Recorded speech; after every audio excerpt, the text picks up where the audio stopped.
Hello again. My name is Anthony Wick, and I am a future nurse practitioner currently enrolled at Lehman College. Today, I'm going to be performing a neurological examination for the requirements of my health assessment class. So the neurological system involves both sensory and motor components, and so today I'm going to be assessing cranial nerves, motor function, sensory function, coordination, reflexes, and finally gait transfer. Let's meet the patient.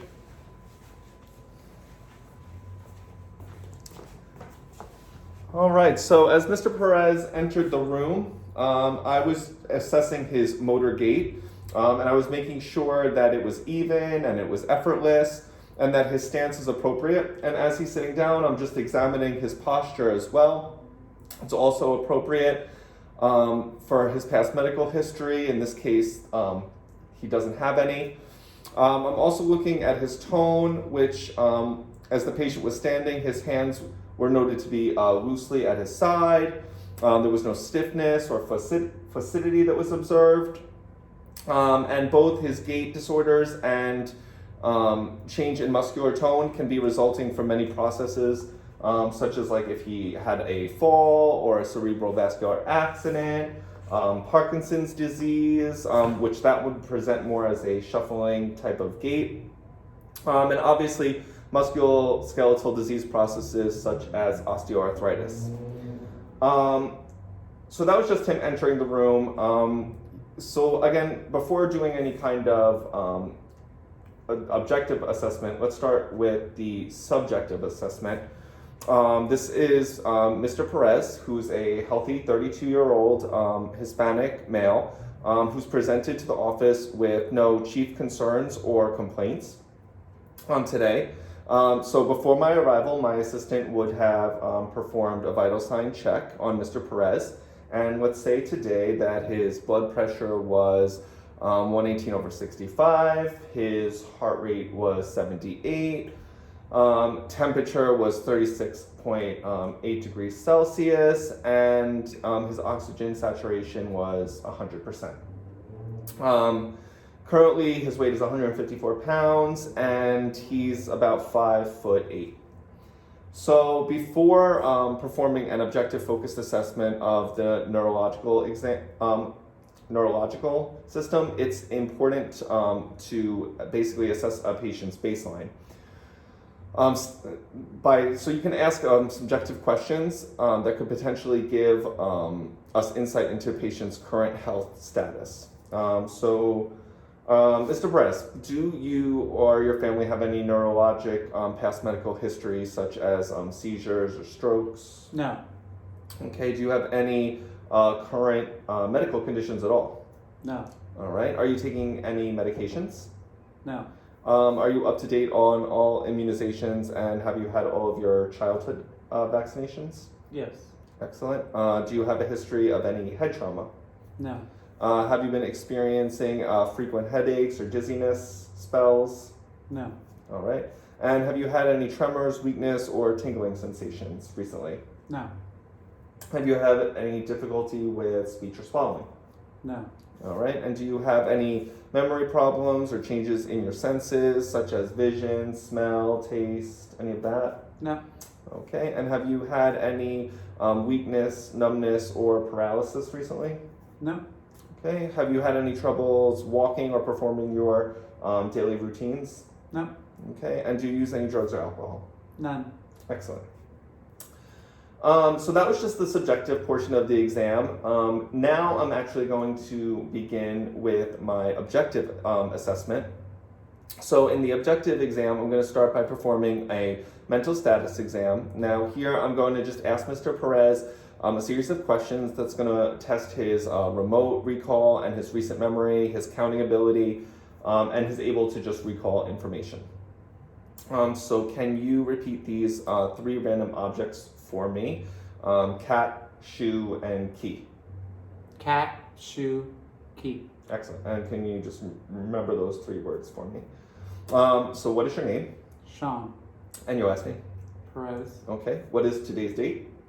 Today is August 8th, 2020. Great. And where are you now? I am home. Great. And how old are you? I am 32. Where were you born? Was born in New Jersey. All right. What did you have for breakfast this morning? I had oatmeal. Okay. And who is the current United States president? President Trump. And what is something that's happened in the news recently that you're aware of? COVID-19. Okay. And can you count backwards from starting at 20 to 1? 20, 19, 18, 17, 16, 15, 14, 13, 12, 11, 10, 9, 8, 7, 6, 5, 4, 3, 2, 1. Excellent.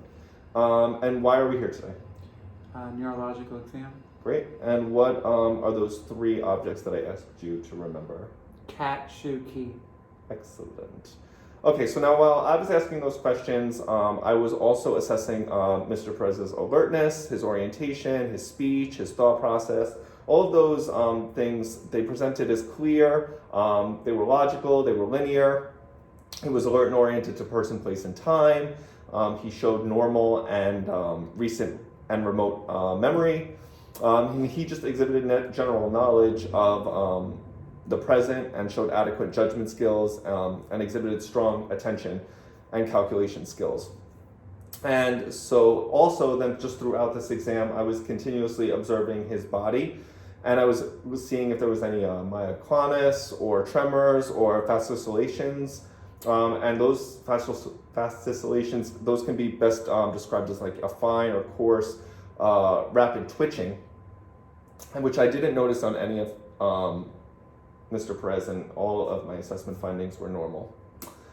So then moving on, I'm now going to start assessing the cranial nerves. So some of these I'll be performing, and some of these I will just be describing for you.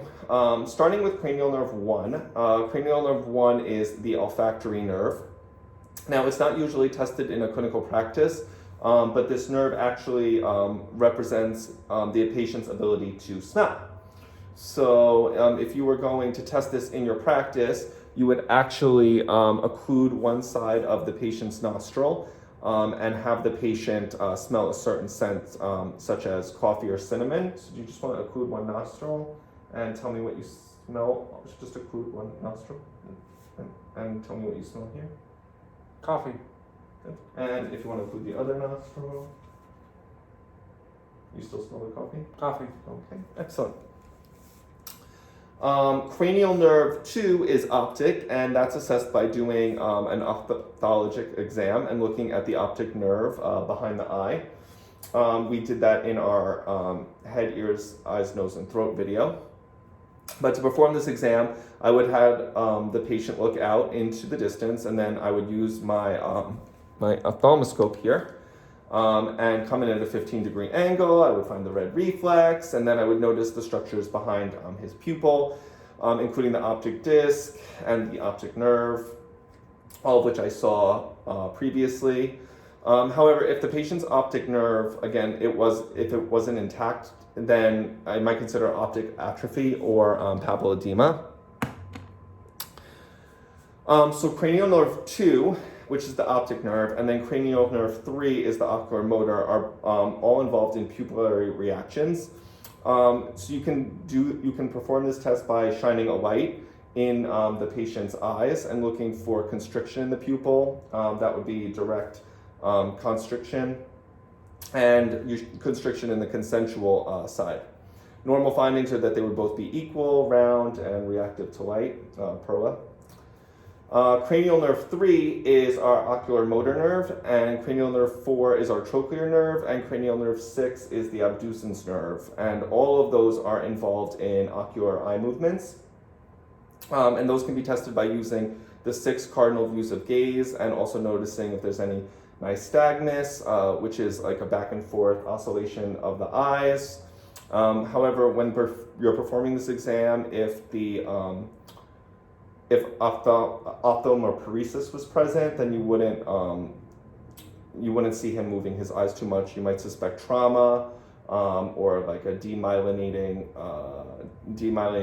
disease, like multiple sclerosis. It could be, or you can even think of like something like intracranial pressure. All those things could be a kind of cause for concern. So this next nerve, cranial nerve 5, is the trigeminal nerve. I'm actually going to be performing this one, and this one has both sensory and motor function. So to test motor function, I would just place my hands on the patient's jaw, and then just have him tighten his jaw for me. There you go. Excellent. And then just move it side to side. Excellent. So the trigeminal nerve here, it actually innervates the motor function of the patient's jaw. So I would have, he would not have been able to move it or clench it so tightly during that part of the exam if there was decreased strength or pain than with clenching. So now the sensory portion of the cranial nerve 5 is tested by using this dull and sharp edges of the Q-tip and then asking Mr. Perez here if which side is being used, and he should feel equal sensation. So if you just close your eyes for me, which side am I using? Dull. Great. And here? Sharp. Great. Sharp. Dull. Excellent. So here you can see that both the sensory and the motor are both intact of cranial nerve 5. We already discussed cranial nerve 6, so I'm going to move on to cranial nerve 7, which I'm also going to be performing. Cranial nerve 7 is the facial nerve, and that innervates facial movement. So it's tested by having the patient smile and frown, and then puff out your cheeks. Good. And so during this cranial nerve assessment, the patient shouldn't exhibit any muscular weakness, which he did not.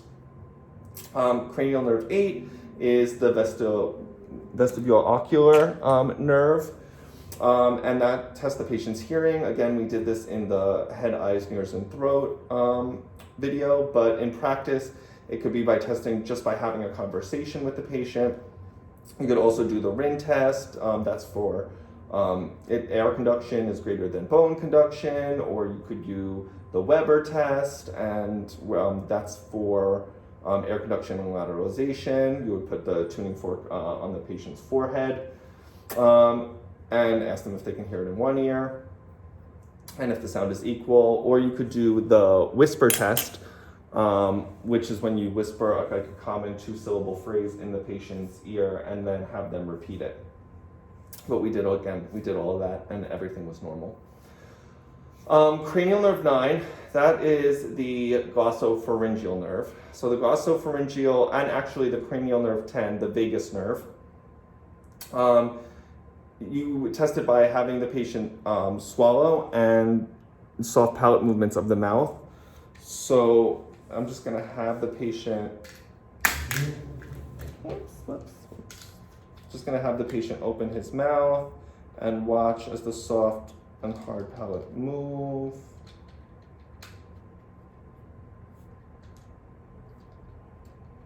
Need a light in there to see.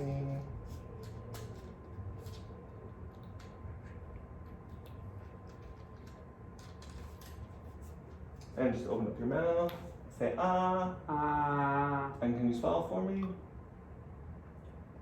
Good job. Excellent.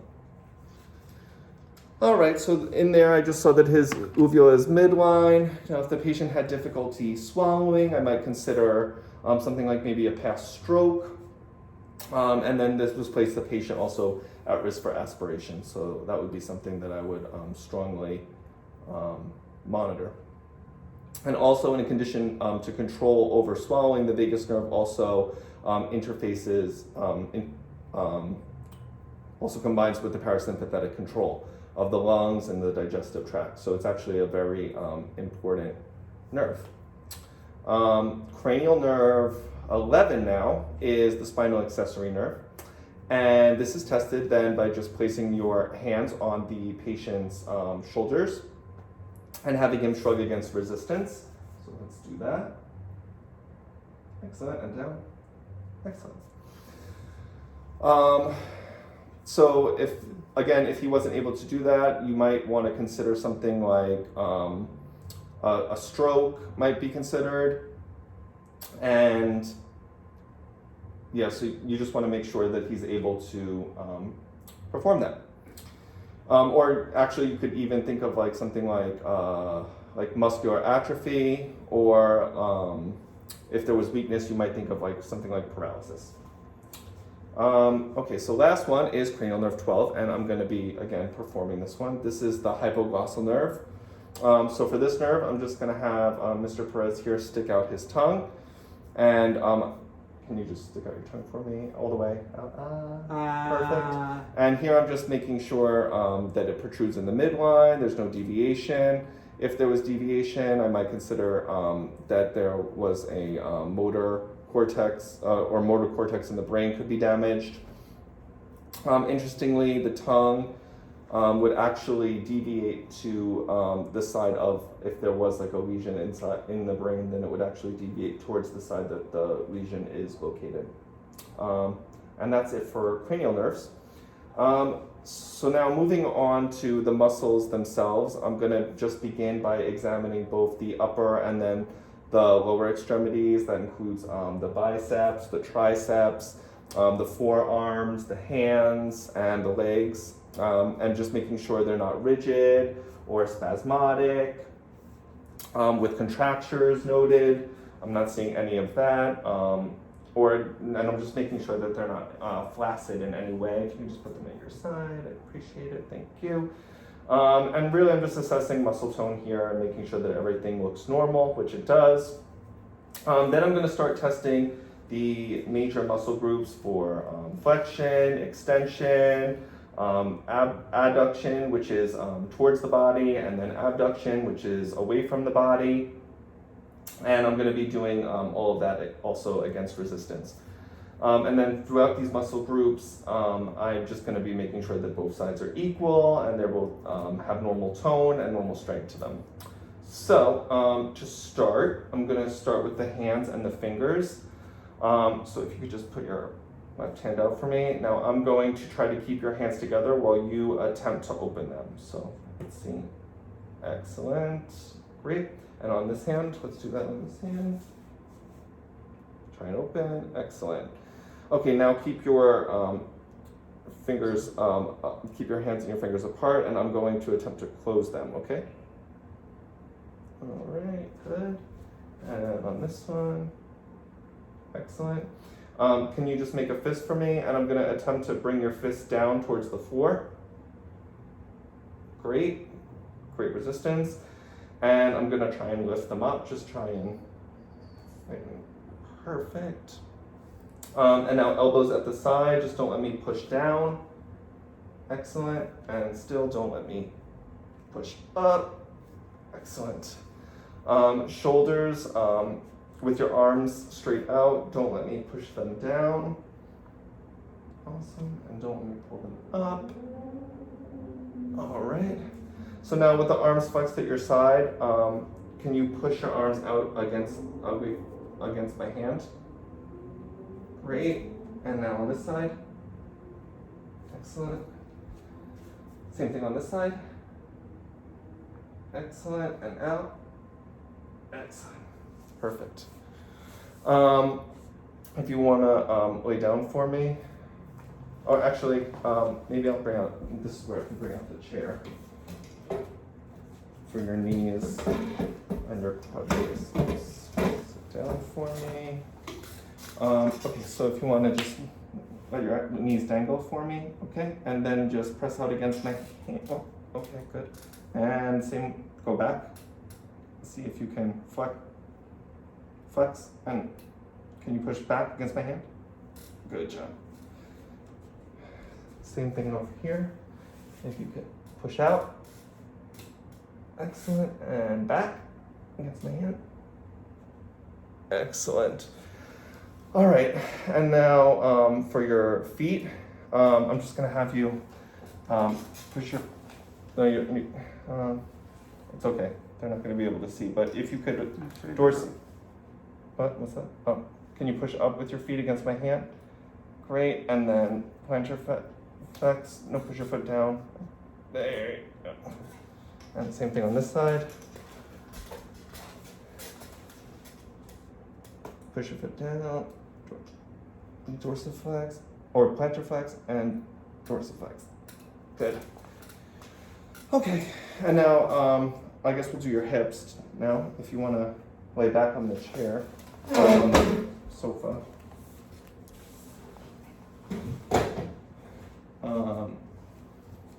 All right, so I'm just going to ask that you, for your hips, can you push up against resistance here? Excellent. And same on this side. Great. And now I'm going to hold your leg there while I push down. Good. Hold your leg there while I push down. Now push out against my hand. Excellent. Push in. Good. Same thing on this side. Excellent. And in. Excellent. You can do your knees to 90 degrees. I'm gonna lift your knees up 90 degrees. And I'm just gonna try to spread your legs out. Excellent. And now I'm going to try to push them in. Don't let me. Perfect. And then I'm gonna do the internal and external rotation test. So just push this leg flat for me. And I'm going to try and push your leg towards this way. Don't let me. Great. And this way, I'm going to try and push this way. Don't let me. Excellent. Same for this leg. I'm going to try and push this way. Don't let me. And I'm going to try and push this way. Don't let me. Perfect. Okay. So muscular was good. Or neuromuscular movements was good. And he was able to move everything perfectly and even against resistance. If you want to sit up now, I'm going to actually move on to coordination. Whew. So with coordination, I'm actually going to begin by doing the Romberg test. So if you can stand up for me. So here I'm going to just ask Mr. Perez to stand with his eyes closed and feet together. Palms with the arms extended and up, palms, arms extended and up, great. And now can you just close your eyes, perfect. So now with this exam, I'm just making sure that the patient can stand here in an upright position with minimal sway while his eyes are closed for approximately 20 seconds. And I'm close to the patient, God forbid he falls. So normally, as like seen here, a patient can maintain their posture and balance throughout. A positive Romberg sign or a loss of balance can be seen with people who have like cerebellar ataxia or like a loss of proprioception, or even can signal sometimes a loss of hearing, but good job. Moving on to the pronator drift test. This is the same as the Romberg, so you're going to do the same thing, but I'm going to just push down on your hand and make certain that they return to position. So you just close your eyes and there you go. Perfect. A positive sign here would have indicated spasticity, which could be caused by something like an upper motor neuron lesion. Let me think. Sorry, the next coordination is going to be tandem walking. So with tandem walking, it's kind of like the drunk alcohol test. In this exam, you're just going to be walking heel to toe and in a straight line, and then turn and walk back. And then after you walk back, if you could actually walk on your heels for one round and then walk back. And then if you could walk on your toes for one round and then walk back. And I'll actually film it here. So remember, the first is the tandem walking. Good. So by having this patient perform this part of the exam,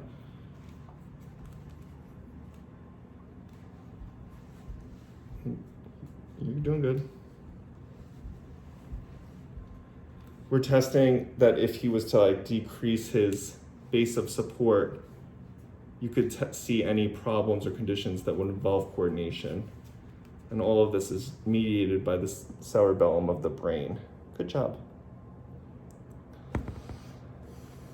All right, so any abnormalities, like I said, again, in tandem walking, heel walking or toe walking, they would just be caused by a mixture of complications.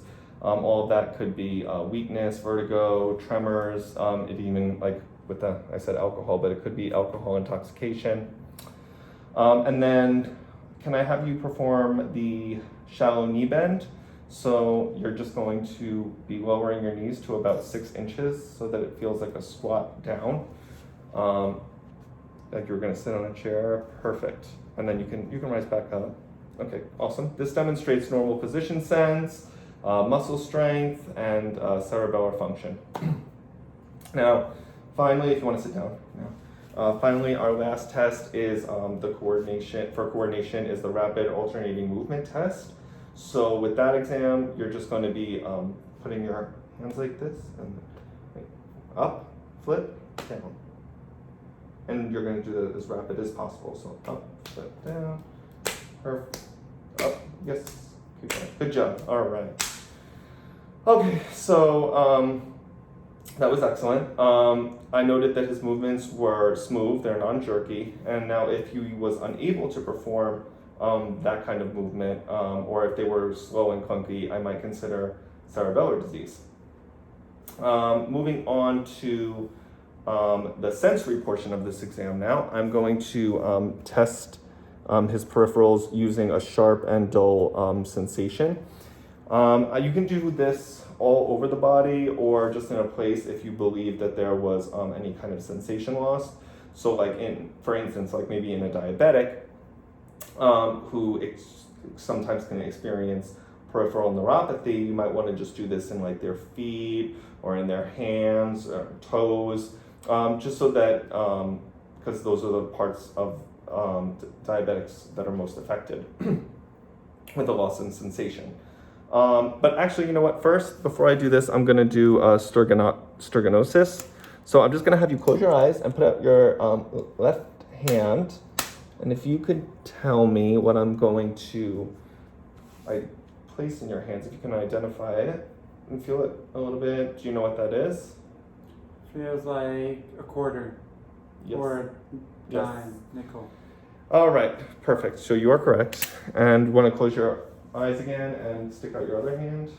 All right, and can you tell me what that is? It's either like a credit card or business card. Okay, perfect. So now if he was unable to identify those objects, I might consider that the patient was experiencing a decrease in his sensory cortex. The next test I'm going to be doing is called graphesthesia. So here I'm just going to have you close your eyes and when you see your hand, I'm going to actually draw a pattern with my fingers and then have you tell me what I drew. 3. Okay, and this time. 8. All right. That's correct on both of those. So what I was doing there was I was actually testing cortical sensation, and if you had not been able to identify those, I would think about like a neurologic injury. Again, that's not present here. Okay, so again, using the dull and light sensations, if you could just close your eyes for me, I'm just going to be doing this random on different parts of your body. If you could let me know which side, if it's sharp or dull sensation that you feel. Sharp. Okay. Dull. Okay. I don't feel anything, so sure. Sharp. Dull.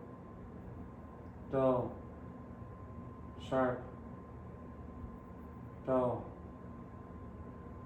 Sharp. Dull. Sharp. Dull. Sharp. Sorry. Dull. Sharp. Dull. Sharp. Dull. Dull. Sharp. Sharp. Dull. Excellent. So the sharp edge was actually used to test for pain, and he was able to identify that. So I would say that there was no analgesia or hyperalgesia or hypoalgesia was noted, and that if he did have those experiences would be something like a congenital disorder.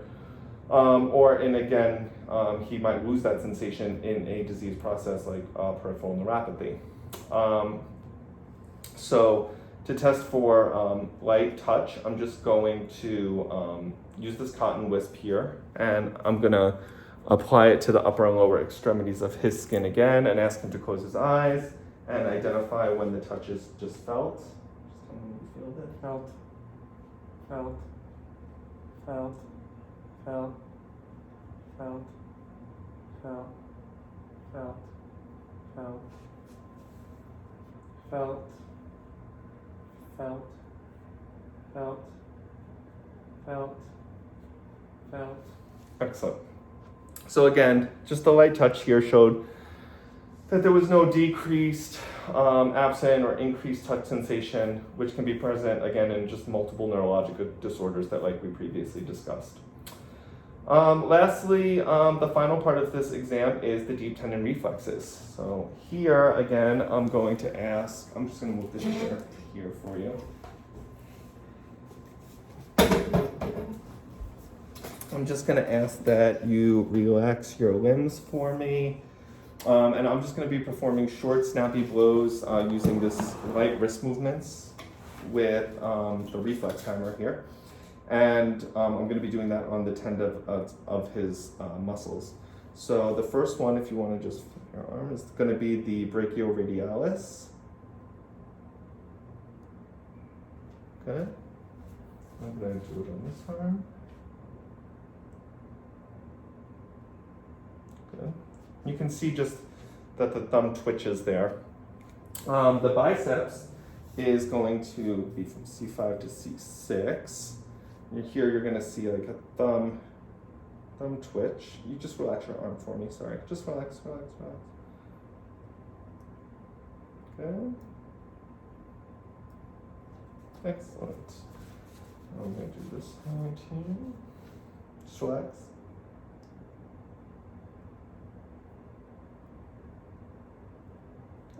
Perfect. And then the triceps, I'm just going to have you, this mediates C7, C8, if you just want to be loose. Right.